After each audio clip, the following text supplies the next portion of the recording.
লালমনিরহাটের মাটিতে অসম্ভবকে সম্ভব করার গল্প বোনা হচ্ছে। যেখানে একসময় আপেল চাষ কেবল পাহাড়ি শীতপ্রধান দেশের মধ্যে সীমাবদ্ধ ছিল, সেখানে উত্তরাঞ্চলের এই উষ্ণ আবহাওয়াতেও সফলভাবে আপেল চাষে চমক দেখিয়েছেন এক তরুণ কৃষি উদ্যোক্তা।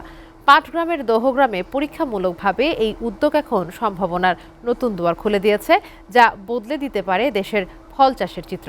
লালমনিরহাটের প্রতিনিধি খায়রুল ইসলামের পাঠানো তথ্য এবং ছবিতে দেখুন একটি ডেস্ক প্রতিবেদন। তুষার শুভ্র বরফে ঢাকা কাশ্মীরি কিংবা হিমাচল নয়, এখন লালমনিরহাটের মাটিতেও ঝুলছে থোকায় থোকায় আপেল। প্রতিকূল আবহাওয়ায় আপেল চাষ অসম্ভব এমন ধারণাকে তুড়ি মেরে উড়িয়ে দিয়েছেন দহগ্রাম অ্যাগ্রো ফার্ম অ্যান্ড নার্সারির শতাধিকরি আব্দুল আলিম। যেখানে একসময় ধান, ভুট্টা কিংবা সবজি চাষই ছিল প্রধান, সেখানে এখন পরীক্ষামূলকভাবে শুরু হওয়া আপেল বাগান বদলে দিয়েছে দৃশ্যপট। অদম্য চেষ্টা আর নতুন কিছু করার সাহসী এনে দিয়েছে এই সাফল্য। আলহামদুলিল্লাহ সফলভাবে আপেল ধরেছে আমার বাগানে। আমি আপেল গত বছরও খেয়েছি, এবছরও খেয়েছি এবং বর্তমানে এখন আমার বাগানে আপেল আছে।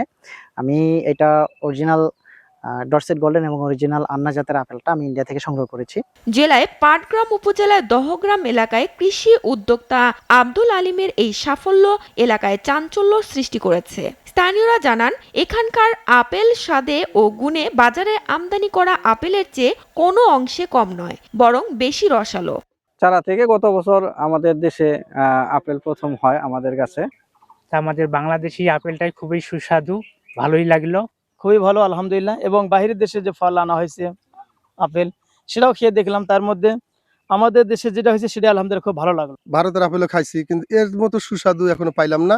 এটাই প্রথম আমার জীবনে। 10 শতক জমিতে 35টি আপেল গাছ লাগিয়ে এই উদ্যোক্তা প্রতিটি গাছ থেকে 5 থেকে 6 কেজি করে আপেল সংগ্রহ করেছেন।